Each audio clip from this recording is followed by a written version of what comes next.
So in December, some data started to come in giving us an idea of how all of the various video game consoles sold during the month of November. Obviously a very big focus on Black Friday week. And it seemed that across the board, all of the big players struggled. Overall console sales, especially in the US, were dramatically down, like the lowest they had been since the 90s. The digital PS5 did the best because Sony actually gave it a pretty good discount, and of course it's got, a decent library by now. Not as decent as it should be, at least as far as Sony's output goes. Never miss an opportunity to take a jab at them for that. But yeah, it did the best, but overall, nobody sold super duper well over Black Friday, except, of course, for the NEX Playground, which saw really great success, all things considered. But considering this was the Switch 2's first holiday season, it did not perform as well as Nintendo probably hoped and expected, especially since it had had such an incredible launch, fastest selling console of all time, 10 million units in just like a few months, and yet those sales really stalled in November. And now December is behind us and more data is coming in, so all of the stuff I'm referencing now comes from an article on The Game Business. I will put a link to the full article in the description of this video. I will say though, briefly, to reveal my own ignorance, I have no idea where anybody gets any of this data. If Nintendo has not given the raw numbers themselves, I don't know why we have all of these analysts who always seem to know, even if they don't have the numbers, they have the percentages. They know like, oh, it was up this percent or down this percent compared to I don't really understand how this works. So until Nintendo gives us raw data, it's hard to draw any like solid conclusions. Not saying they're wrong. They're clearly getting it from somewhere. I just, I don't know. I guess I don't know what I'm saying. I don't understand. Can someone explain it to me? But yeah, I will keep the details more vague, because again, like go read the full article if you want all of the actual like good numbers and good reporting that they have done. I'm gonna give kind of an overview here. The big point of comparison here is how well did the Switch 2 perform during its first holiday season versus the Switch 1's first holiday season. Naturally, it is different for different regions. The US in particular saw really a pretty dramatic drop. It's like 35% lower than what the Switch 1 sold during its first holiday season. It did better in Japan. Sales were still technically down over the Switch 1 in Japan, but only by like a little bit, only like a few percent.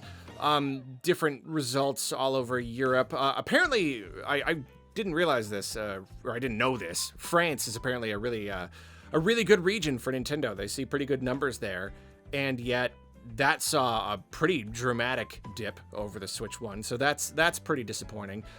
So if you average it all out across the board, it's a pretty good.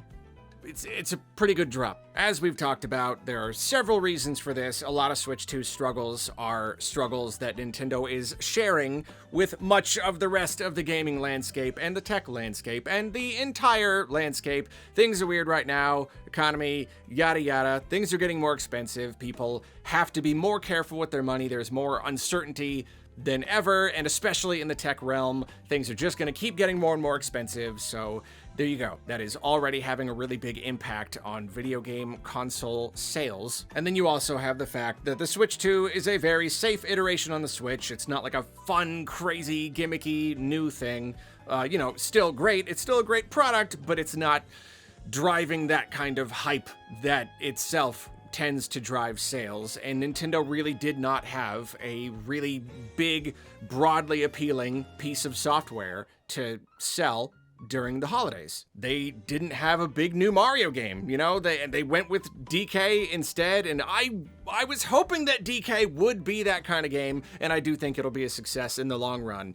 But it's not driving, millions of people to go and get Switch 2s. There really isn't one piece of software on the system yet that is driving those kinds of sales. Yeah, the Pokemon game that we got was cross-gen, so there you go. In the eyes of many, there's just not enough reason yet to get a Switch 2. That's not to say that there will never be a reason, but at least like right now, There's just not enough reason. And in fact, one anonymous senior Nintendo employee spoke with The Game Business, and they themselves mentioned a complicated economic landscape and the absence of a major Western game. It seems that Kirby Air Riders is apparently doing pretty darn well in Japan. That's almost worth a whole video in itself, but I'm gonna wait for the official sales data on that one before I talk about that.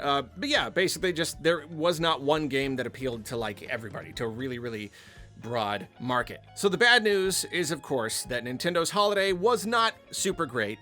However, it still must be noted that despite that fact, despite a pretty darn big drop in sales for the holidays versus Switch 1's first year holiday sales, overall, year one sales are still up for Switch 2. First year sales for Switch 2, first year not being the first 365 days, but launch through that following December, are up 11% over the first year of the Switch 1. And that is despite the fact that the Switch 1 had a 3-month head start. Switch 2 only had about a half a year to sell, whereas Switch 1 had more like 9 months.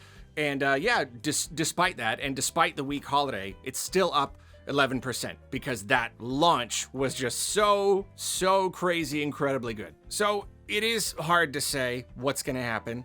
Well, no, it's impossible to say what's going to happen. Nobody knows what's going to happen.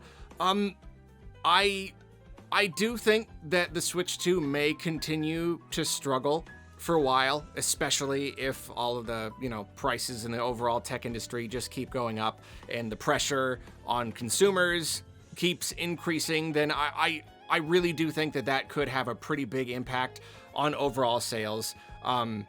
Again, not just for Nintendo, but across the entire industry. I really do think that the whole game industry is probably looking at some pretty rough times coming up. And of course, the ball is in Nintendo's court to provide games that people want to play and, sell all of these products at prices that seem worth it for enough people. It really, that's kind of just how it goes. It really is as simple as that. They need to give us products that we want at prices that we're willing to pay. And whether or not they can do that going forward, considering everything, I really don't know. And we don't know what games they have planned. So things may be rough for a while, but we do also have to consider the fact that the right games can change everything. Like look back at the 3DS. If this reactionary YouTuber culture existed back when the 3DS launched, there would have been just infinite videos about how the 3DS was doomed. Just absolutely doomed. It was dead on arrival. There was no way it was going to come back. But then Nintendo dropped the price, and then they just released the right software for it. They gave us a Mario Kart. They gave us a 3D Mario and a bunch of other games, and that changed things. Of course, the situation is not even almost the same. Nintendo is not in a position where they're going to be able to lower the price. They're probably going to have to raise the price, if anything. And they've already given us a Mario Kart, and it didn't work. I really, that is pretty rough. I don't know if this is just a thing where 8 Deluxe was just too good. And they gave us too many tracks. So it's just a lot of people are like, I do want to play Mario Kart World, but I don't know. 8 Deluxe is just so good. I'm okay waiting. And I really do think that's it's really coming down to that. There are probably tens of millions of people who do eventually want to get a Switch 2. It's just not worth it yet. Even with Mario Kart World, even with year one, day one software that should appeal to everybody, it's just still not enough. So I don't know. It may continue to struggle kind of forever. We don't know. This could last the whole entire generation for all we know. Or we do have to consider that we're getting Pokemon Gen 10 this year. We cannot underestimate the power of Pokemon. Legend ZA. Legend ZA was cross-gen, so that probably ate into a lot of the Switch 2's potential sales, but that's not going to happen for Gen 10. Gen 10 is going to be a Switch 2 exclusive, and that is going to be what spurs a lot of people to pick up Switch 2s. How many? I can't know for sure, but like when every single Pokemon game released on the Switch sold like 20, 30 million copies, it's gonna be some millions. It's, you know, like this 2026 holiday season, it is going to be very, very different from 2025 just because of Pokemon. However, will that be a spike and then it like drops out again? I don't know. It's not even worth really speculating. It's all very up in the air. But I will say, from Nintendo's perspective, it's not a great situation to be in. It is not an enviable position. I'm sure they loved the idea of launching the Switch 2, just riding that wave from Switch 1 into Switch 2 and having another really great generation.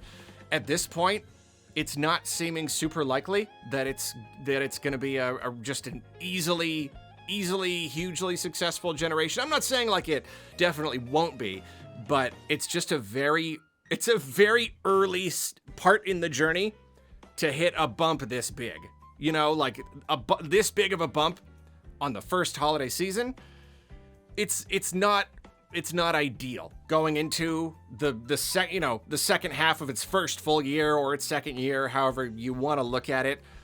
Being a little bit uncertain, it's not a great place to be. But we don't know what's going to happen, and when Nintendo's official sales data comes in, that's going to give us a much clearer picture of all this stuff. I'm very much looking forward to that day. I don't know exactly when that will be, but when that happens, we will talk about it in a video.